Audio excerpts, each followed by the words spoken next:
This isn't my phone, though. I need my phone. Do you know where it is, though? I don't hear any audio. Is it on? Are we live now? To say here, the rivalry between the Bucks and FTR goes back. We don't years. want to be rude or anything. We just actually wanted to come out here and congratulate you guys. That match was great. You're not wrong. Not only that, I mean, we also actually wanted to come out here and say thank you. I mean, a couple of weeks ago, you guys sort of helped us out of a jam, and while we appreciate the sentiment, we also couldn't help but notice that you two sort of failed to properly introduce yourselves to us. That's okay. That's okay. Since we're all standing here in this ring right now, maybe we could do that thing right now, right? My name's Matt. This is my brother Nick. We've been carrying tag team wrestling solely on our backs for the past decade and a half. We're the best tag team in AEW. We're the Young Bucks.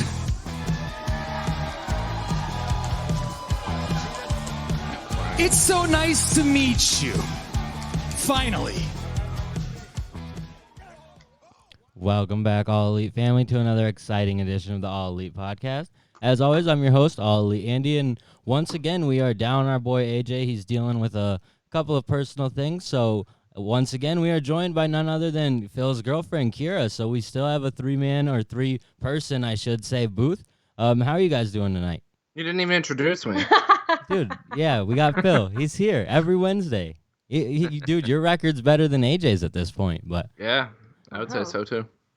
Yeah. how you guys doing? We're good. How are you? I'm doing good.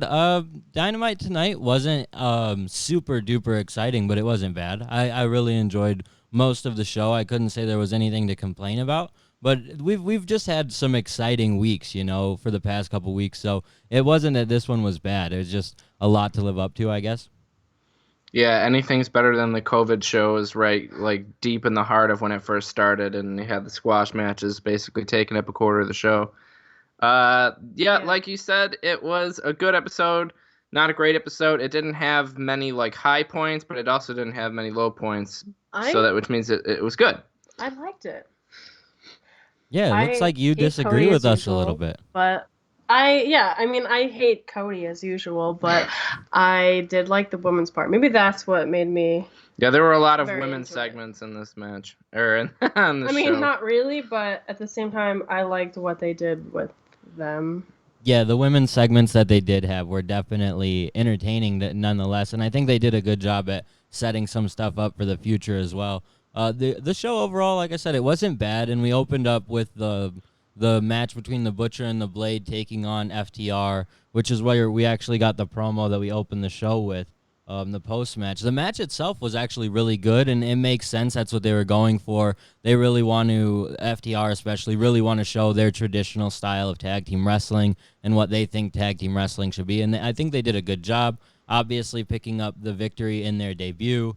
After this, we have the Young Bucks come out, and that's where we got the promo for the opening of the show, where they just essentially say, hey, we're the Young Bucks. There's this hidden feud that has been going on between these guys forever, so sort of laying the groundwork for it before Butcher and the Blade get involved. But what'd you guys think of this opening segment? I wasn't really into it at first. I figured it was just going to be what it looked like on the surface, which was one superior tag team going against lesser tag team. But they did a good job of making me buy that. I didn't really think Butcher and the Blade would win, but based on the in-ring performance and the fact that the last 5 minutes really picked up, I believed it a little bit, maybe. We just believed there was a good match going on. You know, I don't know if we necessarily believed they were going to lose, but we were like, yeah, this is a good match. This is what we want to see. But that's kind of, I think my biggest issue with this whole card was you could probably lay out who was going to win every match if you have a good idea of what's going on. And that's going to happen on Dynamite anyway. But nonetheless, they still delivered a good match and then a good post-match segment, I should say. It ended up with turning into like a traditional brawl, but we end up with Omega and Page, the Young Bucks, and FTR as the three teams in the ring. sort of signifying a match that could happen down the road between the 3 best tag teams in professional wrestling. That was really cool. Well, that confused me because those weren't the only teams that were out there. You had the Butcher and the Blade, who were already, they just had a match, and then you had shit, I forget their new name now. I wanted them to have a new name for the longest time, and now I can't remember. No, Kip Sabian and Jimmy Havoc Yes, came they do out. have a name, They were but also I don't know what involved. it is. Super Bad Death Squad. Okay, they got to say that one a few more times for us to get into it. I don't remember that at all. Yeah, they That's just not showed bad up. though. That's pretty. No, that's yeah, decent. yeah. I mean, it's better than Kip Sabian and Jimmy Havoc. That's just not. There's no money in that. Jimmy Havoc could be like the Joker and stuff, dude. I see it. It's just I don't know what direction they're going in it with it because it does seem like those 3 tag teams are the tag teams that we really are going to focus on and whatever's coming. But the addition of, I mean, if it was just the Butcher and the Blade, it doesn't really. It might not have meant anything, but another heel team came out and got involved. So like, where are we going with this? Yeah, and I think at least with the 3 teams standing tall, it showed where they're going. But I do agree with you that it did get to be a little bit clunky there, especially in the middle. You gonna say something? I don't remember. I think it was just like at the end. Wasn't that the part where Cody's brother comes out? Almost. That happened a little later on. Oh, never mind. But they were. Oh no, it was like Kip Sabian that came out, right? Like you're talking about.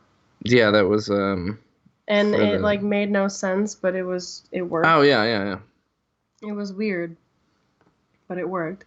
Oh, can I just mention that we kind of slipped by Chris Jericho being on commentary all night? Dude, that's I mean, that's fair. I should have introduced it, but it is known. Like, I mean, and it wasn't as big of a deal because there was a 4-man crew, so he didn't stand out. Like, he didn't do a bad job, but when it was just him and Shivani, he stood out a lot as carrying what was going on. He just did his job as the commentating wrestler this week. Oh, man. At some points, I really liked the stuff he was doing, and then at some points, I really didn't like what he was doing. Who, Jericho? Jericho, yeah. He would just, Like what? scream out random things. I don't have a specific thing that he did that made me angry, but it was just like, he would always say something. He just never shut the hell up. That's what I love about it, because honestly, to me, that fight between, like, the Butcher and the Blade and FDR, it was kind of boring, and I was like, maybe it was because I didn't really know who was gonna win, and I was just like, it was going on for a really long time, and we don't really know either of the teams that well. But when Chris Jericho would say some random thing, I'm like he said something about the Butcher. He's like, he's a butcher for a reason. He cuts meat, and I was like, what is he talking about? Yeah, Jericho's randomness and spontaneity, sometimes it's great and sometimes it falls flat. But it is good in matches like this because it sort of falls true to the narrative that comes with tag team or traditional tag team wrestling. Like, it's not necessarily for everyone. So for Keira to say that match was boring, it doesn't even surprise me that much. For people who are within the internet wrestling community and they really live for matches like this with FTR, I could see why it's something we like. But it's still not even like some crazy match. So it wasn't anything to necessarily write home about. So it definitely makes sense. The segment after this, we get the Natural Nightmares, and they're informed that they're going to be facing Hangman and Kenny Omega. This was very strange. Brandy wants to talk about why Allie is there wearing a Nightmare Family jacket. It's all so confusing. Dustin then runs down QT Marshall for being interested in Allie right now and says he needs to get this out of his system because they have a title match next week. And yeah, it wasn't, it's weird, but I guess. Yeah, I don't understand. Like, it's a jacket, but then I saw that her name is actually embroidered on, and like I think maybe that's a little weird because they just started showing them on camera together like a couple episodes ago, and it's like, you're gonna buy her a jacket? I guess that would make sense why those two characters are so hesitant about this new relationship. Like, they care about QT Marshall, and we haven't really seen any evidence of it aside from Allie's facial expressions during the segment. It seemed kind of negative. But we have, like, no reason on camera to believe that she's doing anything other than just, like, being in a new relationship. I don't know. I don't know, because I did wonder for the past couple of times when we saw Butcher and Blade, I was like, where's the bunny? Is she part That of is them true. When they were still, or sitting is she ringside, just as fans. Yeah, I thought maybe it was just like COVID thing, like not everyone's back yet. But then like she'd be back, and then she was all of a sudden with QT, and I'm like, at the first match, I was wondering where she was, and then this happened, and I was like, oh, that answers my question. But it's so weird because she doesn't really seem to speak, like you said. I don't know what that's about. If you watched early AEW, she always spoke. And it's Yeah, all actually, just, I do remember. It's all just so strange to me, especially because within AEW, they really try not to test your intelligence too much. Because, like, we know, or a lot of people within the wrestling community know that Allie is actually married to the Blade. So, like, if they're married in real life, and they acknowledge so many real-life relationships within AEW, that to just, this is the one we're not going to acknowledge, and turn it into a storyline all of a sudden, like, and it isn't super common. Like, there's no reason anyone should know. She was just aligned with the Butcher and the Blade. There's no reason to assume that they're married, so I do get it. But with every other relationship in this company, they keep it real. Like, there's no story to it. To do this story, it seems weird for what AEW has done up until this point. That's the only reason I don't like it. But it's a fine storyline. Like, it's gonna set up to QT and Dustin fighting, I think, and No, man, it's gonna lead up to that, and it's also leading to the legendary Brandy and Allie match that they have been on and off teasing for the entire year. Like, a whole year has gone by, and this match is still being talked about. They've still probably being been practicing teased. it the entire time. And it will still be as bad as the first one, I guarantee it. They had a match before? Yeah, and it was bad, and it was the last time Allie wrestled in a prominent role since. Yeah, so Brandy too, I believe. It's definitely, I always am very cautious with Brandy matches, or when they even tease a storyline with Brandy potentially being in a match, because it doesn't do a whole lot for your women's division to have them beat Brandy or Brandy beat anyone in that division. So for me, it really does. It just kind of rubs me the wrong way. But we'll see where this goes. I don't mind the whole QT Marshall and Allie storyline, because I think it's kind of, I like the story between those two. If it wasn't for the fact that I know, like, it's like, and it's wrestling, so they do these stories all the time, so it's really not even that serious. But it's just, I like it, but I don't. There's the part of me that when I'm willing to be like, okay, I like carny, dumb, gimmicky stuff, then I'm like, yeah, this is fun. But when I like want to have something serious and I think about it in a more serious way, it's like, this is kind of dumb. But it just depends on your perspective, I guess. Yeah, I didn't know that they were married, so now it kind of changes what I think might happen. But what I originally thought was I thought, yes, they're cute, but then I was like, but what if she's just playing him? It's like she's undercover or something. She might be trying to set them up. And I would kind of prefer that, you know what I mean? Like, it would make way more sense for her to put them in a vulnerable position and then have the Butcher and the Blade destroy them. It would be weird for them to utilize this plan on such a low level tag team. Like, why not try and have her get with Hangman Page if you're going to utilize this plan? But if Butcher and the Blade want to waste their master plan on the Nightmare Collective or whatever they're called, then I'm with it. And I do honestly see that being somewhere where this is going. It's either QT is going to turn on Dustin, or it's going to end up probably more likely being the Butcher and the Blade against those two. So I guess it's a storyline, but... Yeah. But like Tony said, he doesn't trust her. I don't really know if I trust her yet. But Jericho said it doesn't matter. Hey, and it's fair. And the fun thing within wrestling, and I give AEW some credit with it too, is when you can have a character that you don't super trust, but they keep doing the right thing. They did it with MJF, and it worked really, really good for a long time before he turned heel, where he was constantly, you thought he was going to do the wrong thing, but he would do the right thing. And that's like a really good, feel-good story in wrestling. So if they go that direction with her too, I wouldn't be opposed to that. But they did follow it up with a women's tag team match. Like Phil said in our group chat, I think we've seen this tag team match a couple of times, or at least renditions of this. Variations of it. Yeah. But it still was a really good tag team match, I think, especially for the women. I don't think there was too much to complain about. There were really good segments within it where they were just, it was entertaining. It was a really fun match to watch. And I think it was fun that Penelope Ford picked up the victory. It was interesting that Nyla sort of helped her, didn't really have any issue with Penelope stealing the win in this match. She was just glad to have a win. So that's interesting. I'm glad you pointed that out because I also noticed that too. It seemed really like tag teamy, in a division that has no tag teams. It seemed like they worked together and she didn't care that she was going to like get the win. I mean, like it was a tag match, but like the person who gets the pin is like the highlighted person. Yeah. When she won, I'm sorry. When she won, I thought back to the time in Dark when she beat Rio, and I was like, now it's starting to make sense. Like they've been really, really slowly building her up, but like I feel like it makes sense now, and it's just continuing to progress. Well, I hope it makes sense because the last time she got an upset win, it didn't lead anywhere. So in the end, it didn't really make any sense. Like when you have these shocking wins, you got to build on it the next week and the week after that to like make it mean anything because just the one-off victory doesn't do much. We've already seen that. Yeah, but I will say with the one-off victory, like she hasn't lost a lot since then. So That's true. And that would be the main issue you would have to have is like, and that's where they're kind of smart with it. They don't showcase her a lot, but they like not in matches, but she's always out there with Kip.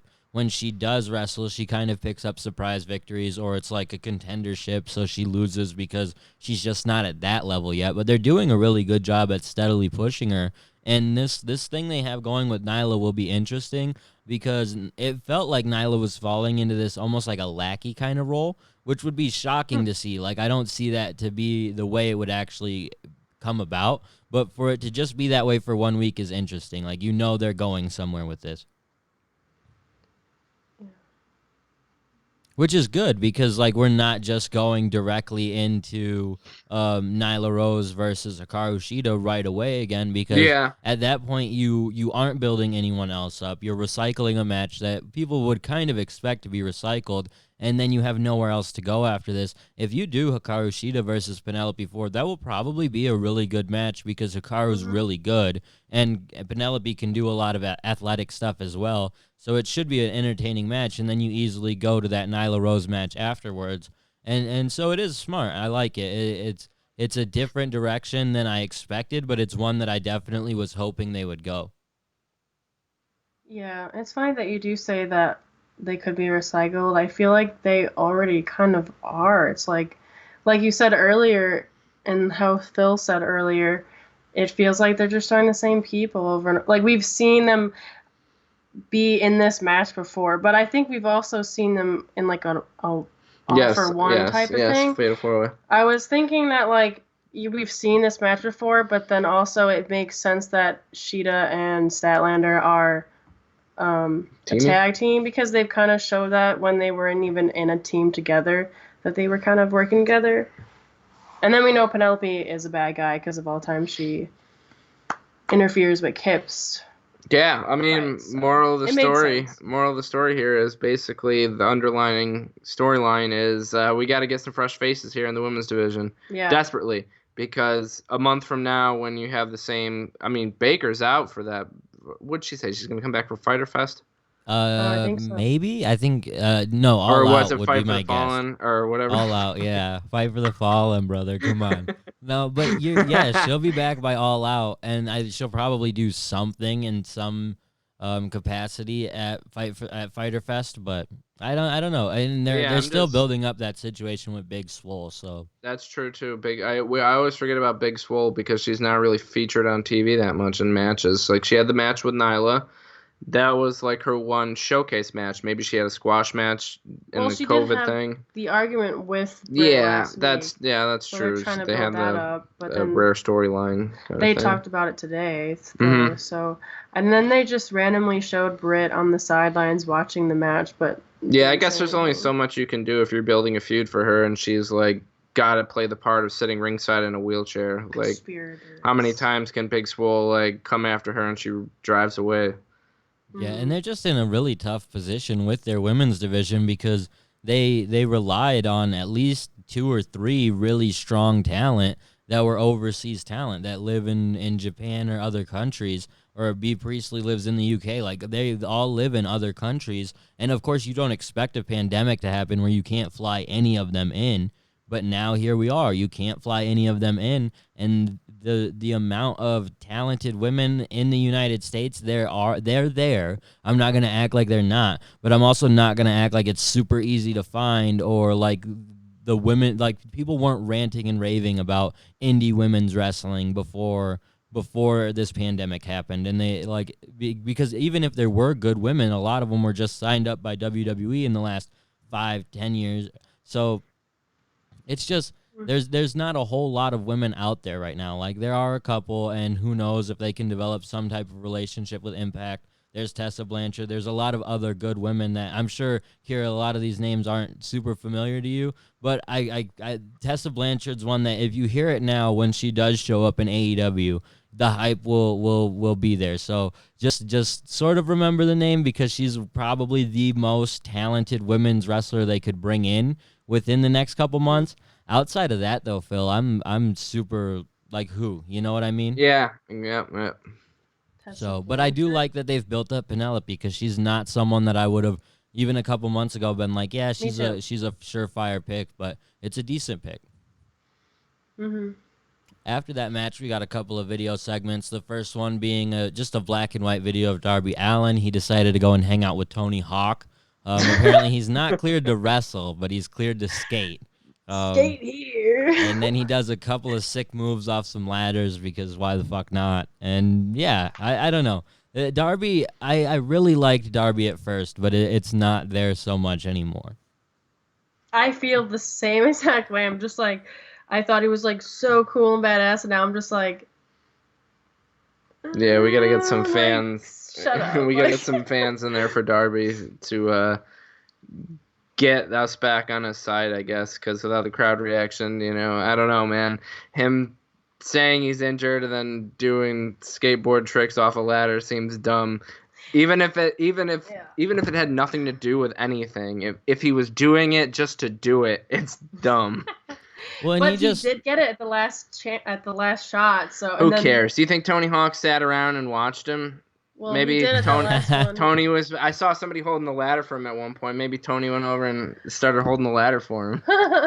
Dude, the thing about Darby is he just kind of comes off as like almost a little pretentious too. Like he's better than everybody despite the crazy shit that he does. And like, oh, well, I can't wrestle, so screw it. I'm going to put my body on the line this way. And it's just kind of like even from a regular perspective, you're like, dude, don't you value what you do like as a career or anything? And beyond that, like, it's just like a lot, even the stuff with Taz where he was like, I don't need your help. It's like, you're still just Darby Allin. Like, Taz is someone who's known within wrestling.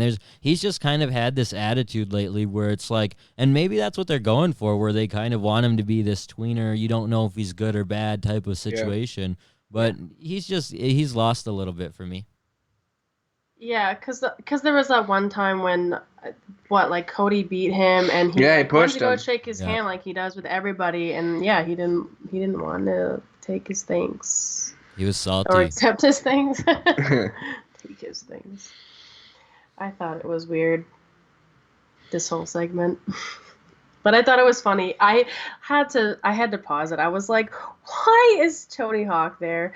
But it also made me feel a little nostalgia, like I was going to go back later and play Tony Hawk Pro Skater 3 or something, Well, and that's the fair thing, and probably where I come off sounding a little bit as a hater is like Darby is doing this transition into a whole nother world that, granted, Tony Hawk isn't still skateboarding or doing anything huge. He's the most well-known, recognizable name from skateboarding. So the fact that Darby's able to do this sort of crossover is good for him, especially, but AEW too. So as much as he doesn't rub me the right way, I'm sure he still has his core fan base that really, really likes him and probably really, really liked this. It's just like, I guess I'm not 14 anymore, so I don't think jumping off the ladder for no reason is cool, but I feel the same way.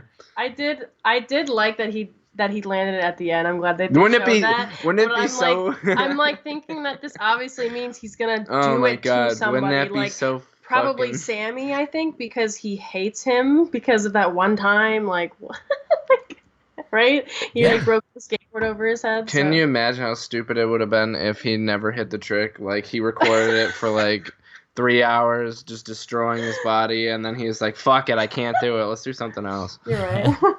Yeah, well, he did it, so at least we got that much. But yeah, it didn't do a whole lot for me. They followed that up by bringing up Dr. Britt Baker and showing a video package, just what she's been through and her situation with Big Swole. So just kind of continuing to hype that. And it's nice to get something like this as like a short, sweet reminder of a storyline that we don't have time to focus on at length this week. And probably shouldn't, because Britt Baker isn't available to wrestle for X amount of time anyway. So it makes sense, and it's good to just keep it fresh in people's minds. Yeah, it was like 2 minutes, and it did the job. Yeah. I kind of am getting into the fact that, yes, she could be inspirational, but I wish she just was, like, less... I don't like to call people a bitch, but I wish she, like, There it is. wasn't so bitchy about it. Or, like, maybe it's, like, stuck up or something as a better Pretentious, word. man. Yeah, like, it's like you could be more polite, but then it's like, do you, be yourself, but, I don't, kind of like this on the fence about her, but, she's growing on me. That's fair, and that's cool. Like, that's the idea with Britt Baker, too, and the fact that they've continued to keep her on TV and do things like this to make either fans or enemies of Britt Baker is perfect, because if you get injured in WWE, sometimes you're not featured at all. You're forgotten about, and then you come back and everyone's so happy to see you back. Like, Britt won't get that reaction when she goes back to wrestling, because we've been reminded essentially the whole time that she is kind of bitchy. So there won't be some huge excitement, even if there were fans, because like, people remember that she's a bad guy. Like, Phil, you can attest to this. When people get injured in WWE or NXT, when they come back, they're almost always a good guy, because people forget everything that's happened. So to be consistently reminded that Britt isn't necessarily a good guy is nice, because when she does inevitably return, and I think it could be sooner than All Out, just because of the fact that they keep pushing this match already. Yeah, that is true. So it's something that I do like, and despite the fact, like you said, it was really short but perfect, right to the point, and good to just continue that storyline. Mm-hmm. Yeah. After that, we got a 6-man tag match that I didn't really even remember that this match was going to happen. I don't know. I know we had it announced last week, but it kind of came as a surprise to me, seeing the Inner Circle take on the Best Friends in Orange Cassidy. Just because the Inner Circle has been presented as a very strong group, but you know that the Best Friends in Orange Cassidy have important matches down the line, so this was likely going to be a victory for them. So it is kind of something, Phil, you, AJ, and I talk about a lot, significant victories. Like, this is a very significant victory for the Best Friends in Orange Cassidy. Yep. Picking up the win over, it is just Santana, Ortiz, and Hager, but still, that's a significant trio. That's basically all the Inner Circle. I mean, Sammy gets his wins here and there, but he's not exactly... I wouldn't put them on the level of those guys. Yeah. They're not Jericho, but still, this is essentially level 2 of the Inner Circle. It's not the highest grouping you could get, but it is about as good as you can get. I felt like the direction they're going in with Jericho targeting Cassidy so much, I feel like that's probably going to culminate in a match. I by no means should Cassidy win that match if it happens, no matter how much. Well, people like him so much. I don't think it's the right decision. I think Jericho has lost a little more this year than he has the whole other time he was in AEW. He was very protected. He would do it as payback for the time that he, Edge, and John Cena buried the Nexus, Phil. He's got to put over a young guy. Yeah, there's no way. He's not the right guy. He's got to put over a young kid. He's not the right guy. Put over Jungle Boy. Put over someone else. I'm gonna have to research that one. Not this guy. You don't have to research it. It's okay. But no, like, I do like that match, though. I'm not going to lie. Like, Orange Cassidy versus Jericho, there are two very popular faces in AEW. Probably when we did have fans, the most popular guys because you had fans chanting Jericho's theme as he came to the ring, and anything Orange Cassidy did that was slightly humorous got a huge reaction. So it is two of the biggest stars in the company. Like, it's a match that you would make that makes sense. I don't know. I don't know who would win it, though. Like, that's one that I would be on the fence about because I would like to see Orange Cassidy win. I'm a big Orange Cassidy fan, and that's a significant victory if there ever was one. Yeah, exactly. And he doesn't necessarily beat people decisively. It's always like a, oh, shit, roll-up, which is what we got here. He got a roll-up on Santana, and it wasn't a decisive victory, but it's still a victory and adds some credibility to him. In the moment, I don't love the roll-up victories, but after time has passed, I'm good. Like, now that 5 seconds after the match, I was like, that was kind of stupid. But now I'm good with it. What do you mean by roll-up? So, like, he He doesn't just, hit a like- move. He just gets into a pinfall. Like, there's no real maneuver to it. He tripped him up and sort of locked his arms in and got him in a pinfall. There was no action. There's Yeah, no well, reason he shouldn't be able to escape.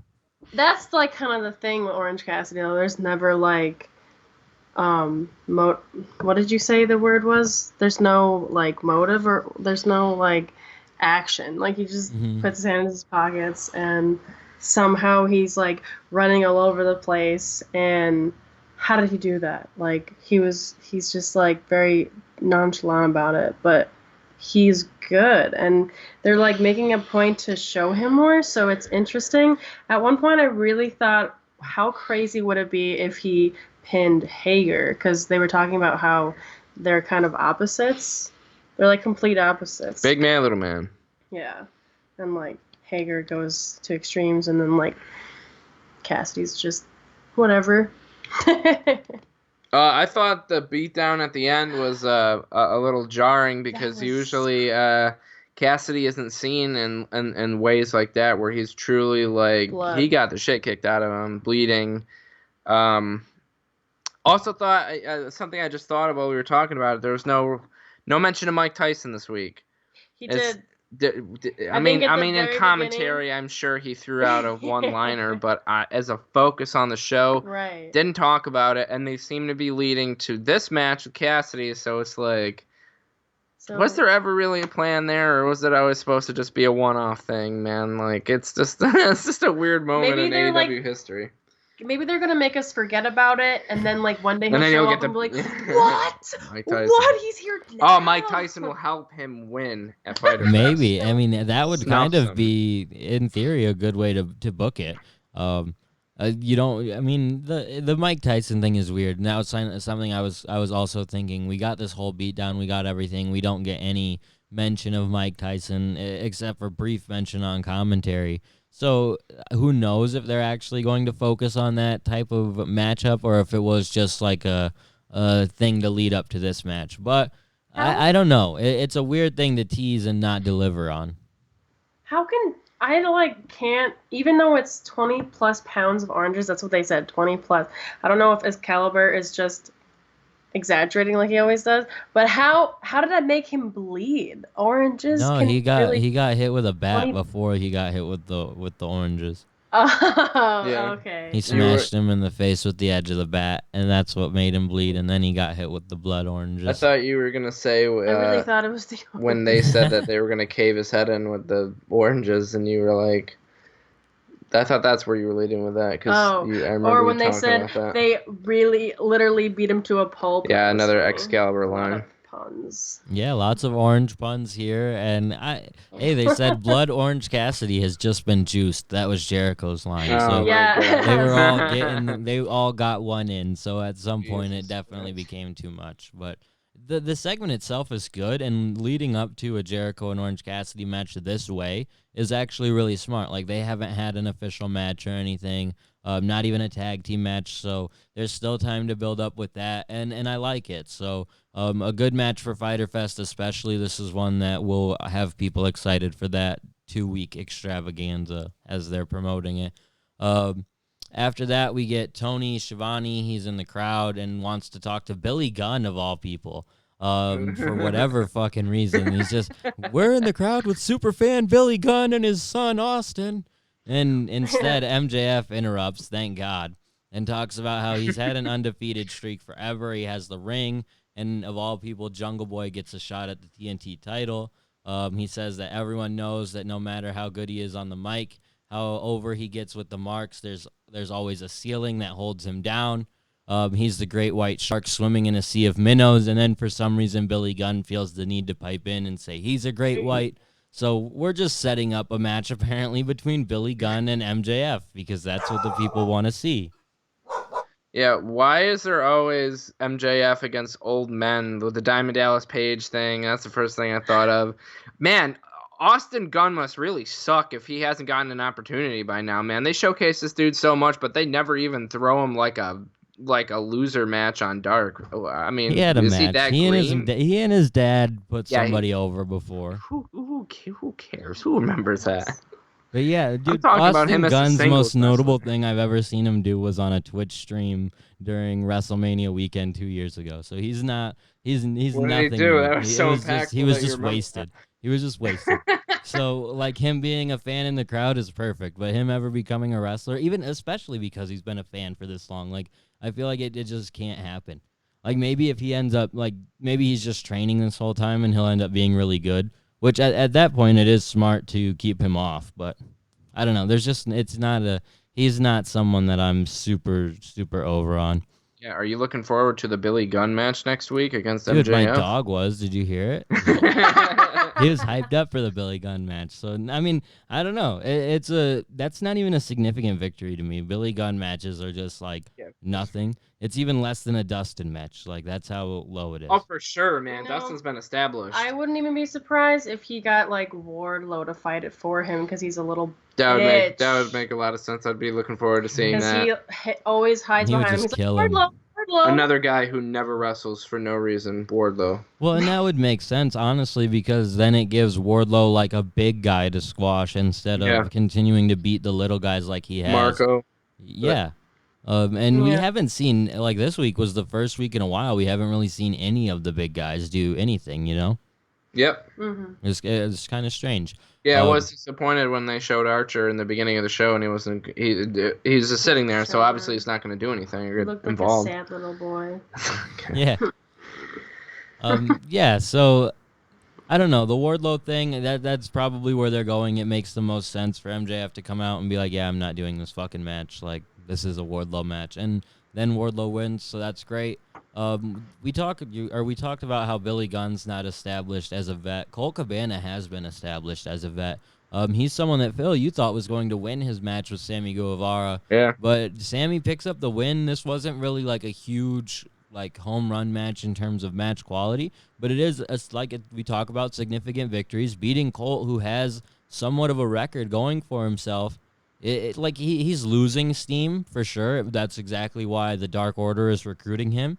But it makes sense. And it's almost perfect how they booked it, where he's the perfect kind of guy who could join the Dark Order this way of being built up. He was undefeated for 4 weeks on Dark, and then lost a couple matches, and now he's been on a downward spiral. Him joining the Dark Order would be good. Yeah, last week when they showed that match, we both just thought, oh, well, there's his win to get him back up again because he's supposedly like an important character, or so we thought. And then right before this match even started, I was like, you know what? He might actually lose, because then that means they're trying to build up this Dark Order thing, because he didn't push them away what's the other guy's name in Christopher Daniels. Yeah, Christopher Daniels was like, hell no, fuck you guys, basically. And Colt Cabana was just like, I'm just gonna drink my water, I'm not gonna say what I really think, and he lost. Then he went and followed them.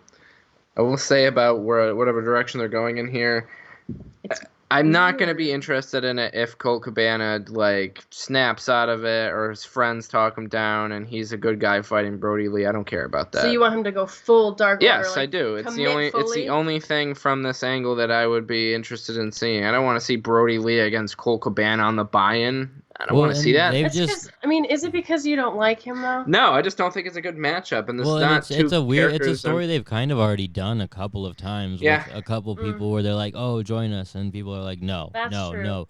Colt would add some type of relevance to the idea that people can join the Dark Order, and he's a really good talker too. So he would, even though Brody has been hit or miss as the speaker for the Dark Order, if Colt all of a sudden joins and starts doing all the talking, that would be really interesting. And I think they could do a lot of interesting things with Colt as like an evil bad guy, a part of this group. So I would like to see him join, and like Phil said, just do it in a legitimate, serious way, not, a couple weeks later the SCU has talked him out of it and we just have an 8-man match for the buy-in, which we've literally seen that. We've seen SCU and Colt Cabana against the Dark Order on pre-shows before.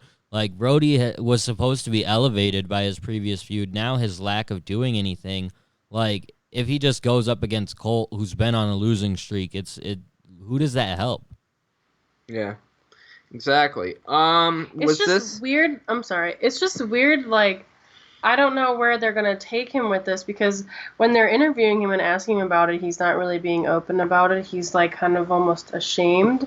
When he went into they're, like, chasing him into Brody's office, and he won't answer the question that the reporter is asking him. Like, he doesn't want to say. Yeah. Now, this was the must-see moment of AEW Dynamite. Nothing else was really appointment viewing, but this advanced the storyline that is apparently going to be on TV every week. So, yeah, man. Well, it did it for me. Was this the point in the show where the Dark Order came out, the OGs? Yeah, they came out, and Sammy was mad. They lifted him up, and that was like, that's right. That was commentary's cue to say, "Oh, is this the sign of the Dark Order helping Colt to his feet?" Like symbolism type shit. Yeah. And then Sammy was all like, and it was kind of interesting and kind of smart too to just play this all off of each other, because the Dark Order and Colt leave. Sammy wants his music to be played. He wants his moment. And he's annoyed by this, and of course he's then interrupted by Matt Hardy, who asks for the music to be cut.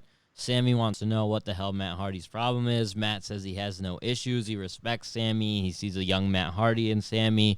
Sammy always gets back up after every hit. He says Sammy has a future, but he has some advice for him to realize his maximum potential. Sammy's got to get away from Jericho. Sammy says that Matt tried to kill him twice. Matt says he's an excellent driver. Sammy then calls him a moron. He says Matt is dumb, stupid, and broken. He said, "Shut up, you moron." Yeah, so the whole segment was funny. That's kind of where they were going for. And these two are perfect with each other, Matt and Sammy. Like, they play off each other so well in such a humorous way. And this is a storyline that really could help Sammy in the long run. So I like it.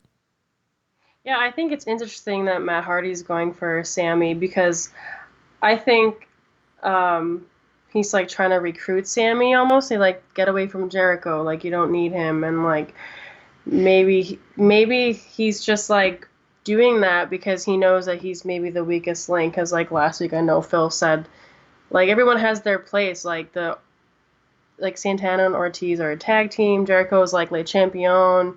Hager is Hager, and then there's just Sammy. You know, he's kind of just like there.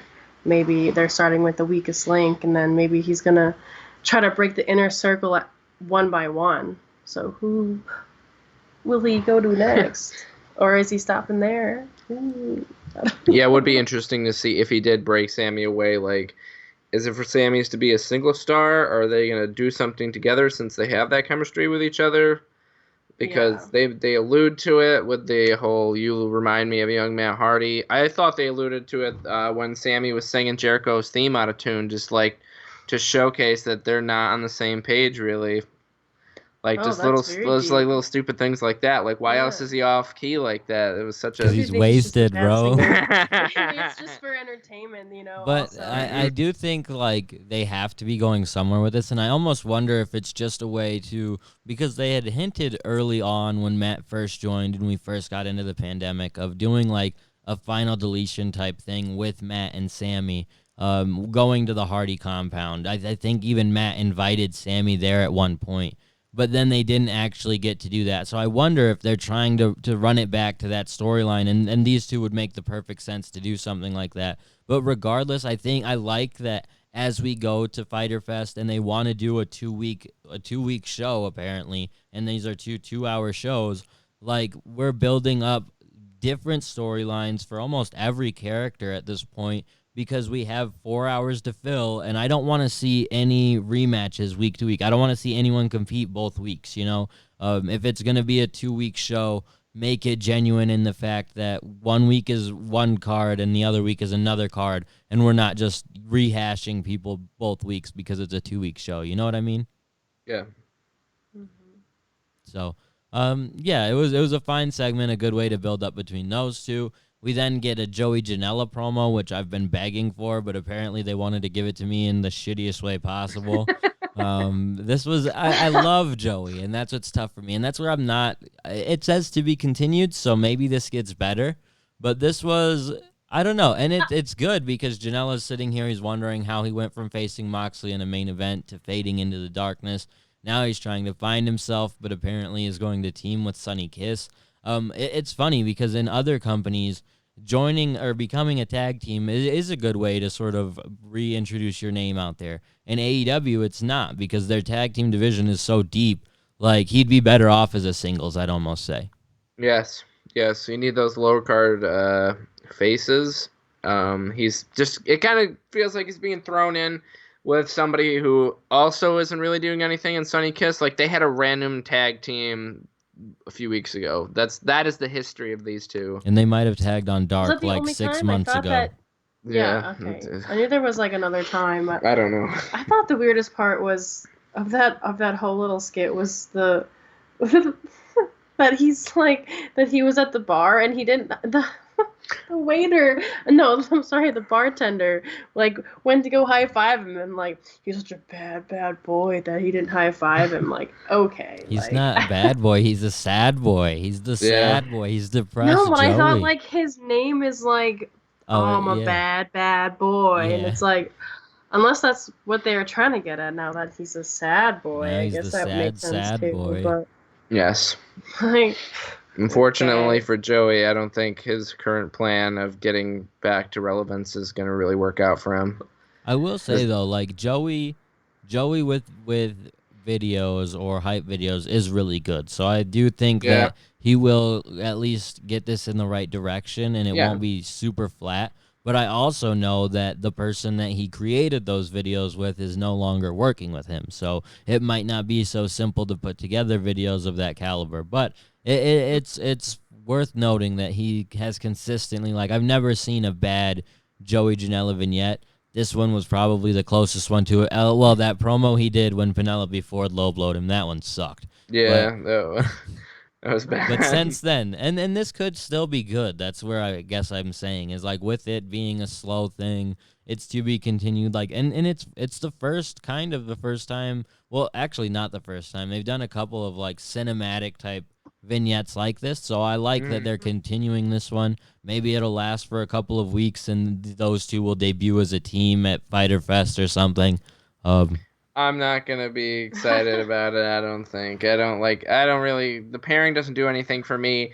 They're probably gonna fight the Butcher and the Blade, and then they're gonna win, and it's gonna make me upset. And I'm gonna sit here and talk about how upset it makes me because the wrong team won. I think it's a good thing at least that they've fought together, because if it was some random thing, if he just like pulled up and there was no history between the two, it would be weirder. Like, at least they fought a couple times. Like if it was Brandon Cutler and he just pulls up and he's like, "Yo, get in, loser, we're going shopping." Yeah, that would be awful. I think like it was so random that you're like, "What the heck?" But then at the end, they like. It's almost like corny when they put the to be continued. Oh, but yeah, at for the sure. same time, it makes it like funny, and that's what made it better. Like, they could if become they didn't put like that, a really good fun pairing though, as like a comedic type team. But I don't know. Phil just has never really been a big Sonny Kiss fan because of his ass bump. So So Yeah, we'll man, see. no.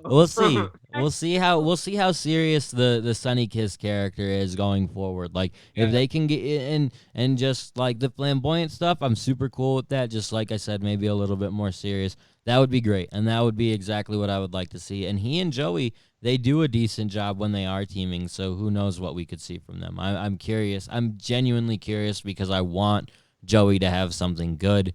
But it won't surprise me if it's like every other time we have a situation with Joey. So, backstage, Dasha's looking to catch up with Colt Cabana. She does. She wonders if his losses have brought him to the door of the Dark Order. He's hesitant to knock, but then he does so. Goes to talk to Mr. Brody. So apparently Colt is joining the Dark Order or not. But it seems like he is, and we'll get that answer next week. So just a continuation on that. Yeah, maybe he'll confront him and say, "Shut up." I don't know. I like that we at least got that this week. Like we're not going to take it one step at a time, week by week. Yeah. Where next week Colt confronts them, and then the week after we get an answer. Like it seems like we'll figure out where they're going with that next week. So that's good. Yeah, I feel like it would be boring if they did it that week. People would lose interest Yeah, if they did it that slowly. absolutely. There just wasn't much to that segment. So the next one we have John Moxley. He's arrived to give a fairly good Moxley level promo. He's then interrupted by Taz. Taz gets into his face a little bit before Cage attacks him, beats him down, throws him into a car, just continuing to build up this feud with Cage and Moxley. I really like Cage, so this was great. What do you guys think of it? I thought the promo was really good. You know, it was Moxley's always good on the microphone, but this one was actually really good. I thought the beatdown afterwards was expected. The car thing I also expected just because it was a nice car just sitting right next to this brawl. AEW. Yeah, the license plate said AEW, so obviously, I mean, Tony Khan can pay Mike Tyson and Tony Hawk to show up, you know, for random shit. Why not just throw away a car just for no reason? You know, just have it, that impact, that shocking moment where he throws him through the back windshield. Do you think there was like some special glass so that he didn't really get Nah, hurt? man. Moxley probably requested that it was real. It has to be real It's glass. a little crazy. This I feel was like he good can take though. over. Like we have to continue building up Cage and Moxley and having Cage just destroy him. It does kind of like Mox needs to get back at Cage a couple of times now. Otherwise, it's going to just give away the fact that Mox is winning. If Cage just dominates this whole feud, I don't see it just being Cage dominating and then becoming champion. So as cool as that might be, like and even though this was a good segment, it wasn't really at a focal point of the show. It kind of like I almost forgot that it happened, even though it was so impactful at the time. So I don't know if they could have just placed it at a different time or done it in a different way because they do a lot of like Moxley outside segments. So that might have been it, but it just wasn't that impactful, even though it was a cool segment. Yeah, I'm a little disappointed in Taz. I thought, but then I got a little hope because he tried to get Cage to stop, but then like Cage is just like, I'm gonna beat him up anyway. So it's like, does he have the control like he thought he did? Yeah, but that's what happens with all these managers of big guys. They lose control. Mm-hmm. Except for like Paul Heyman, back-to-back weeks, man. Last week it happened to Jake the Snake Roberts. This week it happens here. So I don't know. These guys need to get their guys under control. Mm-hmm. This is something else. But no, I don't know. I like it. I'm glad that we're getting to build this feud, but maybe just more Cage matches, like Brian Cage matches, because I don't like. Even though I like this feud and I want to believe that Cage could become champion, like for some reason I still just don't, and I don't like have Moxley do what they're doing with the tag team champions, where he's just randomly defending the title every week. So that way he has defenses under his belt. So when he does face Cage, I'm like, well, maybe. That's the only thing making me think the best friends could possibly beat Omega and Hangman is the fact that they're defending it so much right now that it's just to get wins under their belt. But yeah, it's a good build. Like every week we're getting something, but it's still just not even as much as the Brody feud, it's still not hitting as much for me. I don't know. Mm-hmm. The main event also wasn't one that I was super interested in from the get-go. They mentioned it during or before the match that this was Mark Quinn's first singles match, so that right there should tell you what's going to happen, especially this being Cody's second defense of the TNT title. Like, this was just, and I'm glad we get the TNT title in the main event slot of the show because it continues to show it's an important title despite the fact that anyone can face for it. But yeah, I don't know, man. This match was fine. They did tell a decent story with it, but it wasn't like this was the one where I was like, oh, Mark Quinn should be a singles wrestler now. Like, there just wasn't anything super notable about it, I guess.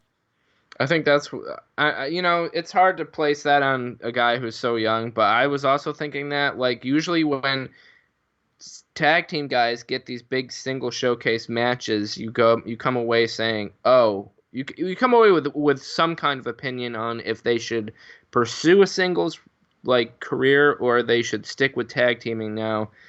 And we got our answer tonight that it just wasn't. I don't know, man. It didn't do it for me.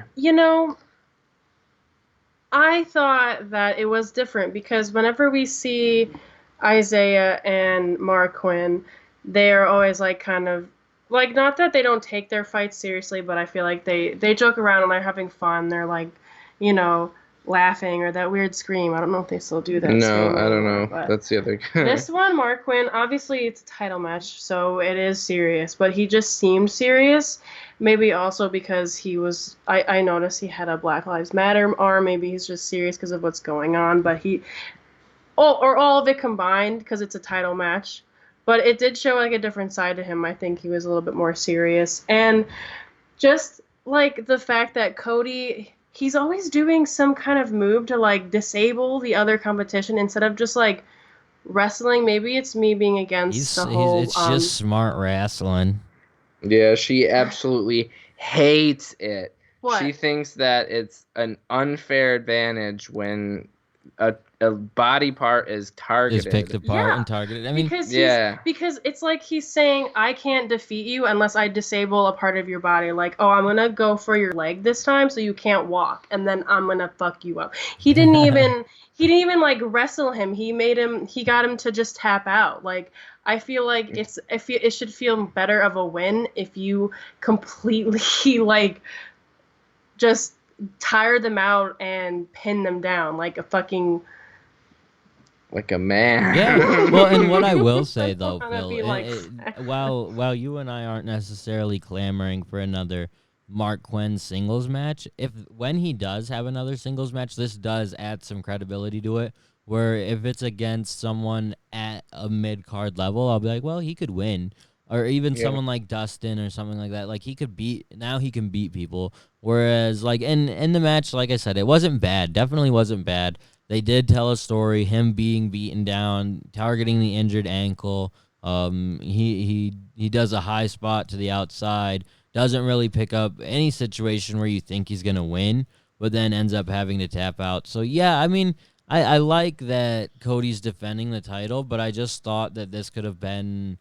Like, there are a lot of other people who would have fit this spot better, and it just didn't even do Mark Quinn that much justice to be in this position because, like, what did it do for him? Even as, like I guess, like I said, it makes him a more established singles guy by going this long with Cody and getting a title match, but it just didn't... I don't know. And it also probably has a lot to do with the fact that going into the main event, I was like, I know who's going to win this. I don't need to pay too much attention to this. And I did pay attention to it and saw like the high spots and the exciting parts of the match. But even at a point, I was like, they're going to go 6 more minutes? And then I realized, no, they're probably not. And then the match ended a whole minute later. They did 5 minutes of a post-match beatdown, essentially setting up a match between Hager and Cody that's not even going to happen next week. It's going to happen at Fyter Fest, which just then defeats the purpose of next week's match. Like, why do we keep doing this? Why do we keep booking matches for the pay-per-view this far in advance, but then having other title matches next week? Yeah. Yeah, I I'm still sticking to my word that Cody is a dirty, cheap fighter, and he's following suit of Anderson, his manager, who is also dirty, and they should just find a new one, and he can be an actual wrestler and maybe more respectable to me. I don't know. She'll love it when he turns heel, And man. I thought that Jake Hager and him going against each other was inevitable. It's going to happen. It's inevitable. I thought it was going awful. to happen. What an awful choice. I think they built up Jake Hager. Yeah. And No. everybody loves Cody for some reason because he's like gonna shake people's hands and be like, "Oh, good job. I like targeted your body." I'm sorry. He's just It seems like on every big card for AEW, there's just one match where you got to look at it and you're like, I never thought this would happen because I have no interest in this. I just really wonder, thought it like, made sense. I was like, who didn't see this coming? The part that blew me away was Cody just being like, "Oh, you want a match at Fighter?" I was like, "What about this was indicative that he doesn't want the match next week?" Like, it's funny because they announced that there was going to be a match that didn't specify who he's facing next week. Exactly. So Hager comes out, and my theory is, oh, this is setting up for next week. That makes sense because they haven't done it yet. Solid New Japan booking, you know. Suddenly, and I was like, I don't want to see that. Like, I don't want to see that. And then it got worse because we got to wait for 3 weeks.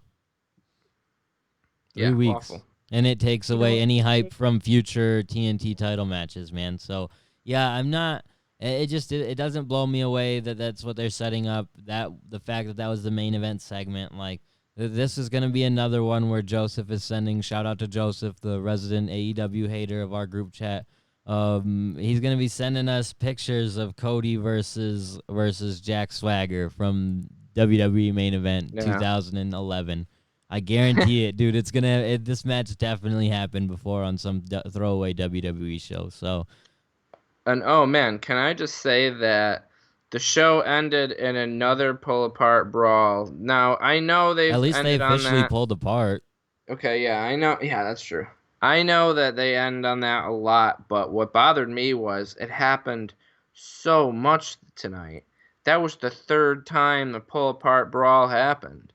That was the second time that the Inner Circle were involved in a pull apart brawl. Man, overbooking. Like, it's just a lot. It was a lot. And, yeah, I agree with you 100%. It was too much with all that. And, yeah, I mean, there's not even a whole lot else to say about it. There's so many brawls and beatdowns and pull-aparts. And it was just, by the main event, you were kind of tired of it. And it's happened so much in main events for AEW that I'm almost surprised it's not a go-home show because that's usually when it happens right before the pay-per-view. So it'll probably happen again at least one more time in the next 2 weeks. Sure. But yeah, I don't know. It was a good Dynamite, but it closed a little flat just because I like I said, I'm not a huge fan of Cody versus Hager. I thought maybe they were gonna swap it to Sammy when Sammy ran out, but of course not. Like like I said, it just kills all credibility to next week's match. Like, I wonder who it's gonna be. Ortiz. Well, and what I read online this week actually was that this week was supposed to be Phoenix, but he's still suffering from his injuries. That should be a good one. From his ribs or whatever. So yes, I agree with you. That would be a good one. And honestly, if even though I know it's unlikely, I would have bought into potentially Phoenix winning the title next week if they didn't have someone announced to win the title or to face. Like, even though it's unlikely he would have won or lost it in the third week, I would be rooting for Phoenix. Now we already know that Hager's getting a title match in 3 more weeks. It's like there's no point. There's no point in rooting for whoever Cody faces. So, yeah, that's fine. I mean, just kill off the credibility to all title matches until Fyter Fest. Why? Because if they're building up to a match in 3 weeks, why would they change it? And if he's fighting a bad guy, it doesn't make any sense for the bad guy, to win, because then it's going to be bad guy against Jake Hager, bad guy against bad guy. That's not usually how just the fact that wrestling they're is. telling us that at Fyter Fest in 3 weeks it's going to be Jake Hager versus Cody. there's Cody's gonna win. Yeah, that match almost 99% chance will happen at that said date. So every match Cody has before then, Cody's gonna win. Like, you no longer have any hope for the person he's facing. Granted, AEW has done stuff to surprise us. That's not one that you would expect them to do, and I would be more annoyed that they would do something like that. Like, it's the same thing as the match next week. We have Kenny Omega and Hangman taking on the Natural Nightmares. Like, even though I wouldn't have believed in that team in the first place, the fact that the best friends are supposed to face Kenny Omega and Hangman, like, I can 99% chance tell you, like, it wouldn't happen. Like, they don't promote one match over another like that. So what you're saying is fair and true. I like how you did remember their name now, because earlier in the show you called them the Nightmare Collective. I got a picture of it right here. We're gonna run down. Speaking of the Nightmare Collective, I want to say one more point, that Luther was in the crowd tonight on camera side, and he had that bald bitch with him. I don't remember her name. Oh my but... God, dude. Wow, you know this very little thing. I didn't even know he was there at all. But man, that shows that he's gonna come back and he's gonna have a feud with Jimmy Havoc and Again. Let's go ahead and talk about the card for next week really quick. They have MJF taking on Billy Gunn. We talked about that one a little bit. They also have the Young Bucks taking on Sabian and Havoc. Cody Rhodes defending the TNT title. Chris Jericho and Sammy taking on the Best Friends. So the number one contenders match is on the line. I actually really like that. And then the AEW Tag Team title match, Kenny and Hangman taking on Dustin and QT. This is a good match for the Best Friends because it should establish them more as a potential tag team to contend for the titles, but I will just never, ever take that team seriously. Never. There's just something about Chuck Taylor I can't, and I wish, for Trent's sake, he's so, like, they're both good, but Chuck, just something about his aesthetic, dude. I can't take him seriously as a competitor. It just looks goofy. He's goofy looking. 100%. He just doesn't look like an athlete. He looks like a gas station attendee.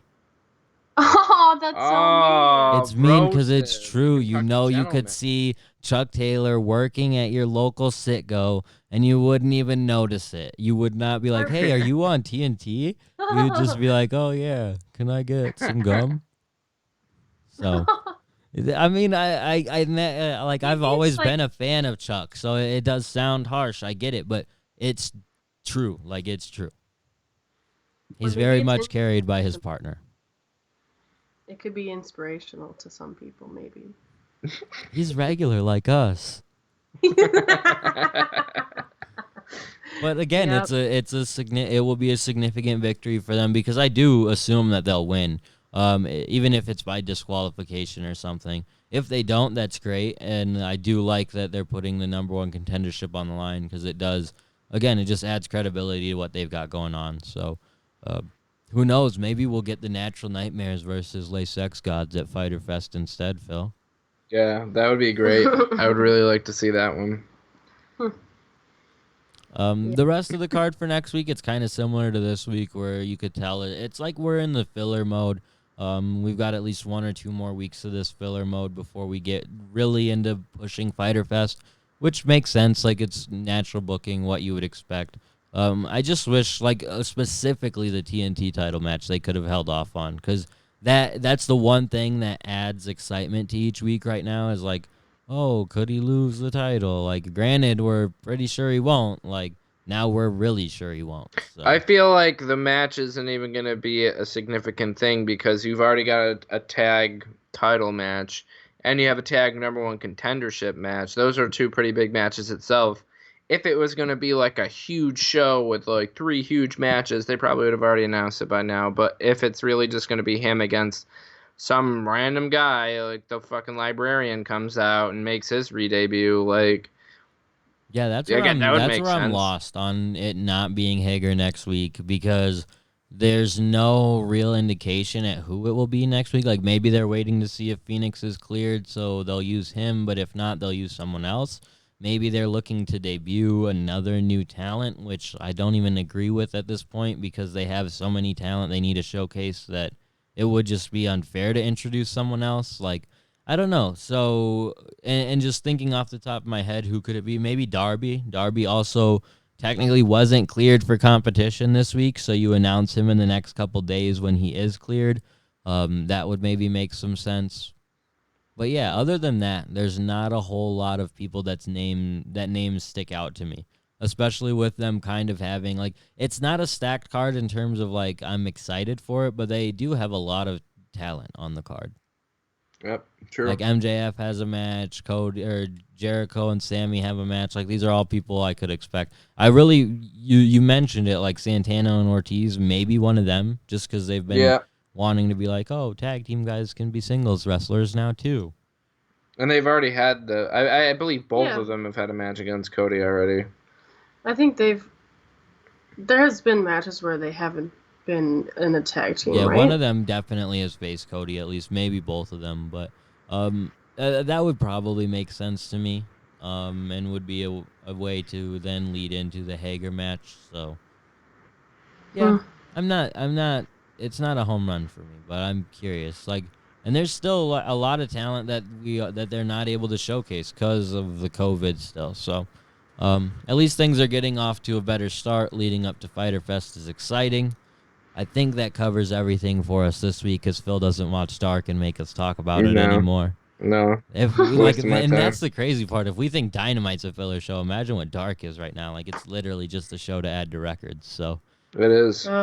Moxley was on this week, though. So was he really? Dark fans, yeah, I can't remember he told you you last week. Wow. But he probably won, right? Oh yeah. Who did he sure. face? Some guy. Some guy. The guy is somewhat notable. Like, he's wrestled on AEW a couple times, but I don't remember his name. So, the Ego, Robert Ego, I think, maybe something Ego, not Robert. I don't know what Some that is. goof, man. But not Matt Sells. Nah.